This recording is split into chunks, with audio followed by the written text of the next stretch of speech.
কি কি কাজ করলে আমাদের রোজা ভঙ্গ হয়ে যাবে। 1 নাম্বার হচ্ছে ইচ্ছাকৃত যদি কেউ খেয়ে ফেলে রমাদানে, ইচ্ছাকৃত খাবার খেলে রোজা ভেঙে যায়।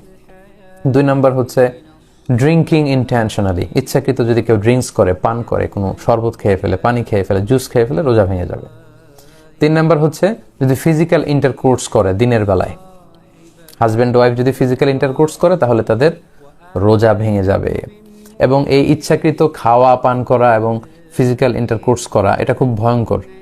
এই কারণে আপনার যে রোজাটা ভাঙলো এটা শুধু কাজা করলেই হবে না, কাফারাও করতে হবে। এবং কাফার একটা রোজার কাজা হচ্ছে একটি রোজা রাখা, আর একটি রোজার কাফারা হচ্ছে 60টি রোজা রাখা।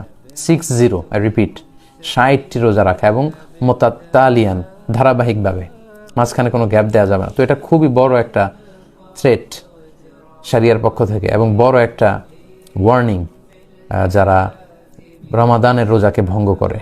এটা পানাহারের কারণে হোক, স্ত্রী সম্ভোগের কারণে হোক, হাজব্যান্ড ওয়াইফের ফিজিক্যাল ইন্টিমেসির কারণে হোক, এতে যদি রোজা ভঙ্গ হয় শুধু কাজা করলেই হবে না, আপনাকে কাফারাও দিতে হবে।